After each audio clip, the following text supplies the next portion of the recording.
6 Nasihat Imam Ghazali. 1. Yang paling dekat dengan dunia. Biasanya, jika ditanya apa yang paling dekat dengan dunia umumnya pasti menjawab, orang tua, teman, keluarga, dan lain sebagainya. Yang sebenarnya dekat dengan dunia ialah kematian. Karena kematian tidak ada satupun yang tahu kapan akan datang dan menjemput kita. Perlu kita ketahui semua bahwa ada 3 hal yang dirahasiakan Allah mengenai kematian. Pertama, kapan kita akan meninggal? Bisa jadi waktu pagi, siang, sore atau malam hari. Yang kedua, di mana? Tidak ada yang tahu di mana ketika seseorang meninggal. Bisa saja di darat, di laut, maupun di udara. Yang ketiga adalah bagaimana kita akan meninggal. Apakah sakit, kecelakaan, berjalan, duduk, makan, sholat, minum bahkan ketika tidur sekalipun. Inilah bukti dan alasannya kematian memang yang paling dekat dengan kehidupan. 2. Yang paling besar di dunia. Apa sih jawaban kalian jika ditanya apa yang paling besar di dunia ini? Pasti kita menjawab, gunung, lautan, matahari, dan lain sebagainya. Jawaban tadi memang benar tidak salah. Tapi ada yang lebih besar di antara yang disebutkan tadi yaitu hawa nafsu. Karena nafsu sangat cepat menjerumuskan manusia kepada hal-hal yang buruk. Allah berfirman dalam Qs. Yusuf 53, dan aku tidak membebaskan diriku dari kesalahan karena sesungguhnya nafsu itu selalu menyuruh kepada kejahatan, kecuali nafsu yang diberi rahmat oleh Tuhanku. Sesungguhnya Tuhanku Maha Pengampun lagi Maha Penyayang.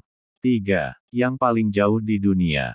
Mungkin banyak yang berpikir yang paling jauh dari kita adalah planet-planet, bulan, langit, bintang bahkan matahari.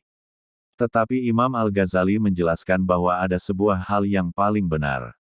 Yang paling jauh adalah masa lalu, kata Imam Al-Ghazali kepada murid-muridnya. Alasannya karena mau bagaimanapun caranya, kita tidak akan pernah sampai atau kembali ke masa lalu. Karena itu, masa lalu kita jadikan sebagai pelajaran untuk memotivasikan kita di masa yang akan mendatang. Bukan justru membanggakan kebaikan yang pernah kita buat di masa lalu. 4. Yang paling ringan di dunia. Bagi orang Islam merupakan kewajiban yang harus dijalaninya.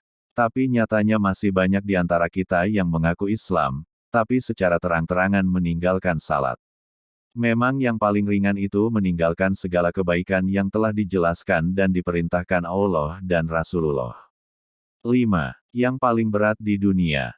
Allah berfirman dalam Qs Al-Ahzab 72, sesungguhnya kami telah mengemukakan amanat kepada langit, bumi dan gunung-gunung, maka semuanya enggan untuk memikul amanat itu dan mereka khawatir akan mengkhianatinya, dan dipikulah amanat itu oleh manusia. Yang dimaksud dengan amanat di sini ialah tugas-tugas keagamaan. Itulah kesombongan manusia, mampu menyanggupi amanat Allah yaitu menjadi seorang khalifah di bumi. Padahal yang lain saja tidak mampu untuk menyanggupinya. Maka tidak heran jika banyak manusia yang masuk neraka karena sebuah amanat memang paling berat di antara yang ada di dunia. 6. Yang paling tajam di dunia di antara pisau, gergaji, pedang, silet, ada satu hal yang lebih tajam di antara semua itu yaitu lidah manusia. Karena dengan lidah, manusia dengan mudahnya menyakiti manusia lainnya dengan kata-kata yang keluar dari mulut. Selain sakit, obat untuk menyembuhkan luka hati akibat perkataan tajam tidak ada obatnya.